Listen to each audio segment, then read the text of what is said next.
یہ کوئی قرآن نہیں. محمد کے درد سے مجھے سکون ملتا ہے. مکہ والوں، میرا بھتیجا محمد ہے. پاگل آدمی، بھتیجے نے باپ دادا کا مذہب سے گھٹیا بات میں نے آج تک نہیں سنی. دشمن کی فوج تم پر حملہ کرنے آ رہی ہے، کیا تم میرا یقین کرو گے؟ لوگ چلا اٹھے. ہاں بالکل کریں گے، کیونکہ آپ سچے ہیں، آپ امین ہیں، آپ صدیق ہیں، آپ محمد ہیں. ان سب لوگ چلایا. بھتیجے کیا ناش ہو تیرا، ٹوٹ جائیں تیرے ہاتھ.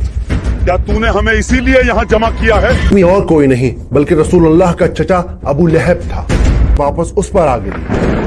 اس کے نصیب کے پنوں اے مکہ والو، میرے بھتیجا دیوانہ ہو گیا ہے، دیوانہ. اس کی بات مت سننا. اور ہم آگے جا کے دیکھتے ہیں کہ جب وہ مرا تو اتنی بری موت مرا، اتنی بری موت مرا کہ کوئی ارے ابو لہب کے بیٹو، اپنے باپ کی لاش تو ٹھکانے لگاؤ. اس کا کام یہ ہوگا کہ جلنا تو ہے ہی ہے، اور ساتھ میں آپ کو جانا ہے، اس کو جانا ہے اور جا کر یہ لکڑیاں لے کر آئے گی. اور یہ بات ہے قرآن. یہ کوئی قرآن نہیں ہے، یہ بس جھوٹی شاعری ہے، محمد کی شاعری. یہ بات ہے اس آگ کی جو لگائے گی ایک بیوی اپنے شوہر کے لیے. محمد کے درد سے مجھے سکون ملتا ہے. غلاموں، یہ کانٹے اس کے گھر کے سامنے بچھا دو. یہ کہانی ہے اس انسان کی جس نے رسول اللہ کو بھرے بازار میں رسوا کیا. مکہ والو، اس کی بات مت سننا. یہ میرا بھتیجا محمد ہے اور یہ دیوانہ ہے، دیوانہ. وہ دیکھو پاگل آدمی. یہ بات ہے سورہ لہب. تبت یدا ابی لہب وتب. اکثر مسلم فیملیز میں بچوں کو قرآن کا رٹا لگوا دیا جاتا ہے، مطلب پتہ ہونا ہو، چاروں قول سورہ لہب یاد ہونی چاہیے. تبت یدا ابی لہب وتب. شاید اسی وجہ سے آج قرآن ہمارے گھروں میں تو ہے لیکن دلوں میں نہیں. کیا ہے سورہ لہب؟ سنا ابو منال، اللہ نے ابو لہب کا نام لے کر سورہ نازل کی ہے. خدا کی پناہ ہے بھائی. کون تھی ام جمیل جس کا ذکر اللہ نے اس صورت میں کیا ہے؟ ابیہ باجی، سنا آپ نے؟ کون سی بات؟ ام جمیل کا ہار اس کے گلے کی رسی بنے گا آخرت میں. اور ایسا کیا کر دیا ان دونوں میاں بیوی نے کہ اللہ نے قرآن میں ابو لہب کا نام لے کر انہیں کرٹیسائز کیا ہے. اس کا اللہ ہمیں آگ کا عذاب دے گا. کہتا ہے میں لکڑیاں اٹھاؤں گی اپنے سر پر. اور سب سے زیادہ امپورٹنٹ، کیسے یہ صورت لیونگ پروف ہے قرآن کے میراکلس ہونے کا، جانیں گے اس ویڈیو میں. وامرأته حمالة الحطب في جيدها حبل من مسد. سورہ لہب مکہ میں اس وقت نازل ہوئی جب ابو لہب نے ظلم کی ساری حدیں پار کر دی. وہ اللہ کے نبی کو پریشان کرتا، ان کو گالیاں دیتا، انہیں بھرے بازار رسوا کرتا. میرے بھتیجے نے باپ دادا کا مذہب چھوڑ دیا ہے، کہتا ہے اس ایک خدا کو مانو. اس سے گھٹیا بات میں نے آج تک نہیں سنی. تعجب ہے. مگر اس سب کی شروعات اس صبح ہوئی جب سورج کی کرنیں مکہ کی زمین کو چوم رہی تھیں. اونٹ ریتیلے میدانوں میں دوڑ پڑے تھے. کوئی صبح صبح خود کو شیشے میں نہار رہا تھا، کوئی ناشتہ کر رہا تھا تو کوئی ابھی بستر پر انگڑائیاں لے رہا تھا. یہاں ہاتھ جیتے جا رہے ہیں اور انہیں دن بھر بستر توڑنا ہے، اور کام ہی کیا ہے؟ اے جی، اب سوتے ہی رہو گے کیا؟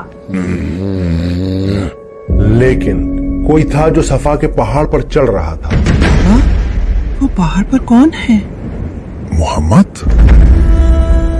یہ وہ پہاڑ تھا جس پر چڑھ کر مکہ والے ایک دوسرے کو اکٹھا کرتے، کوئی خاص بات بتاتے.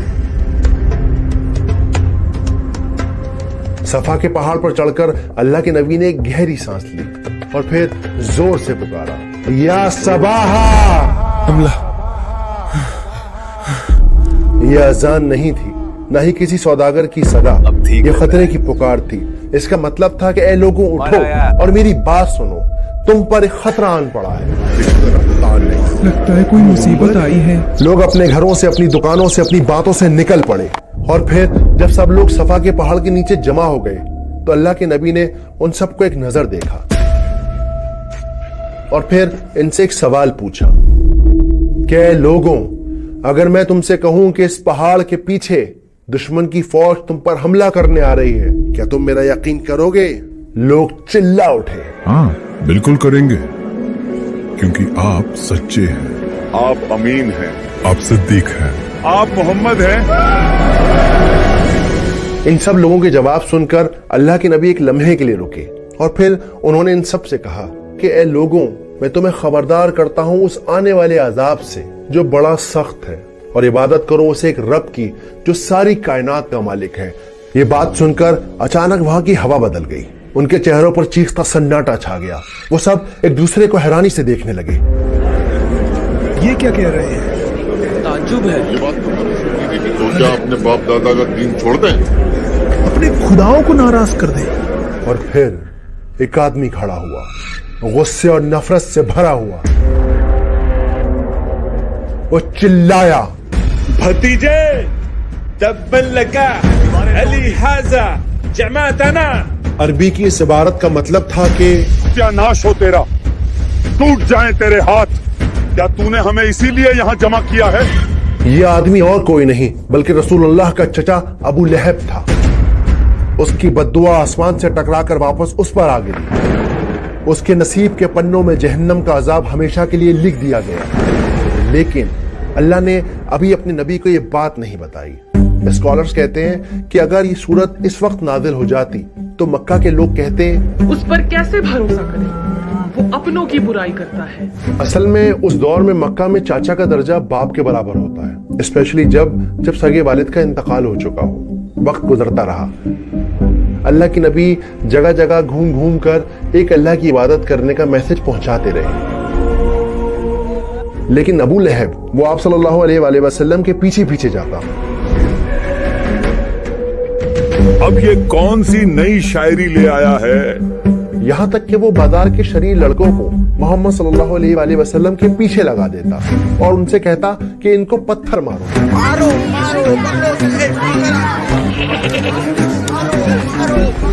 लेकिन इसका जुल्म यही नहीं रुका। इसकी बीवी यानी रसूलुल्लाह की चाची उम्मे जमील, जो कमाल की खूबसूरत औरत थी, नए नए तरीकों से नबी को परेशान करती। आप सब तो मक्का के बड़े सरदार हैं, फिर अहमद का बॉयकॉट क्यों नहीं करते? सही कहा, बॉयकॉट करो उसका। हाँ, बॉयकॉट करो उसका। सही कहा, हाँ बॉयकॉट करो उसका। और हद तो जब हो गई जब इसने अपने दोनों बेटों को यह हुक्म दिया कि वो अपनी बीवियों को तलाक दें, क्योंकि इन दोनों की बीवियां आप सल्लल्लाहु अलैहि वसल्लम की बेटियां थीं, उम्मे कुलसुम और रुकैया रज़ियल्लाहु ताला अन्हा। तुम्हारा चेहरा भी मुझ पर हराम है अगर तुमने अपनी बीवियों को तलाक नहीं दिया।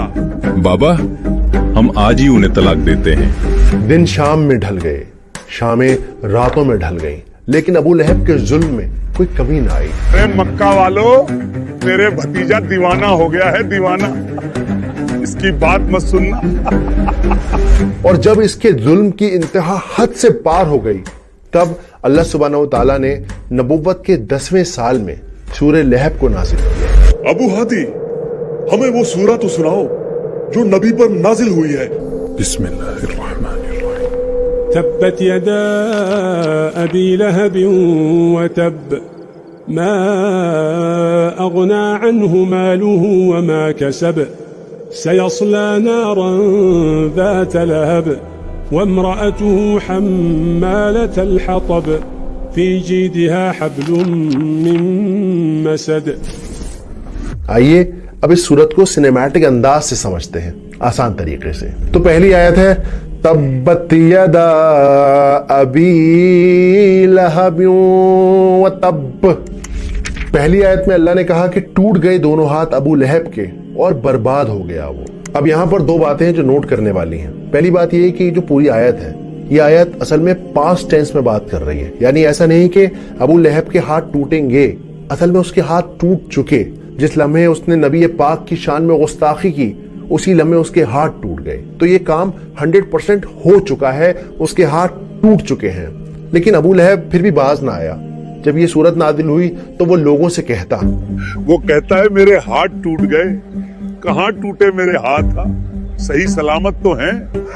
हम जंगे बदर के बाद जब आप सल्लल्लाहु अलैहि वसल्लम की जिंदगी को देखेंगे, तब हमें पता चलेगा कि कितनी बुरी तरह वो मरा और किस तरह से आयत बिल्कुल सच्ची साबित हो गई। अब यहाँ पे नोट करने वाली दूसरी बात है, बहुत इंपॉर्टेंट बात है। बिल्कुल इसी तरह हम अबू लहब की जिंदगी में देखते हैं, उसका माल, उसके बेटे, उसके कनेक्शन, उसके ताल्लुकात, उसकी पावर, सब के सब बर्बाद हो गए, कोई भी उसके काम नहीं आया। और हम आगे जाके देखते हैं कि जब वो मरा तो इतनी बुरी मौत मरा, इतनी बुरी मौत मरा कि कोई उसे छूने वाला नहीं था, कोई दफनाने वाला नहीं था। कई दिनों तक उसकी लाश सड़क पर सड़ती रही, लोग परेशान होते रहे, यहाँ तक कि उसके अपने लड़कों ने भी उसे छूने से, घर में रखने से मना कर दिया। अरे अबू लहब के बेटो, अपने बाप की लाश तो ठिकाने लगाओ, बदबू से लोग उल्टी कर रहे हैं। अब आते हैं आयत नंबर 2 पर। मा अगना अन्हु मालुहु व मा कसब। ना ही उसका कोई माल उसके काम आया, ना ही उसकी कोई औलाद उसके काम आई। असल में ये आयत जवाब है उस बात का जो अबू लहब अक्सर लोगों से कहा करता था, अगर वो सच्चा है दे दूंगा मालो दौलत अल्लाह को और बचा लूंगा खुद को जहन्नम से। जहन्नम की आग में जलाया जाएगा, जो भड़क रही होगी शोले वाली आग होगी। अब हम बढ़ते हैं चौथी आयत की तरफ, जो है वमराअतुहु हम्मालतल हतब। और इस आयत का मतलब है कि उसकी बीवी अपने सर पर ईंधन उठाई होगी। ईंधन क्या? कि वो लकड़ियां ढो रही होगी जहन्नम के अंदर। इसका काम ये होगा कि जलना तो है ही है, और साथ में आपको जाना है, इसको जाना है और जाकर ये लकड़ियां लेकर आएगी और उस आग के अंदर लकड़ियां डालेगी। तो जब हम आग में लकड़ियां डालते हैं तो क्या होता है? आग और तेज होती है, तो अपनी आग ये खुद ब खुद जलाएगी। लेकिन यहाँ मजे की बात यह है कि अल्लाह ताला ये भी कह सकते थे कि वो जहन्नम में जलेगी, वो जहन्नम का अज़ाब जिंदगी भर झेलती रहेगी। यही क्यों कहा कि वो लकड़ियां लेकर आएगी? देखिए, यहाँ समझने की बात यह है कि वो अपनी जिंदगी में क्या करती थी। आप फिक्र ना करें, अब जो मैं कहती हूँ वो करते जाएं बस। तो वो इस दुनिया में अपने हस्बैंड की नफरत को फ्यूल करती थी, उस आग को बढ़ाने में उसका साथ देती थी। इसी वजह से अल्लाह सुब्हानहू व तआला ने आखिरत में उसका अज़ाब ये रखा है कि जाओ, जाके लकड़ियां उठा के लेके आओ, ढो अपने सर पे और अपनी आग को खुद भड़काओ। अब यहाँ पे एक और जरूरी बात है, बहुत इंपॉर्टेंट बात है। कमाल की बात यह है, मजे की बात यह है कि रस्सी का जिक्र क्यों है और गर्दन का जिक्र क्यों है? तो इसके पीछे की बात यह है कि उम्मे जमील एक खूबसूरत सा अपने गले में हार पहना करती थी। वो मक्का वालों से कहती थी, अपने नौकरों से कहती थी, आम लोगों से कहती थी, मेरे गले का ये हार मैं उसको दूंगी जो मोहम्मद के खिलाफ खड़ा होगा, मेरा साथ देगा। और इसी वजह से यहाँ ये मेंशन किया गया है कि उसके गले में मूंज की रस्सी होगी, बल वाली रस्सी होगी, तकलीफ देने वाली रस्सी होगी उसकी उस गले में जिसमें वो हर वक्त हार पहने रहती थी। ये थी सूरे लहब की अंडरस्टैंडिंग। अब सबसे जरूरी बात ये कि समझना ये है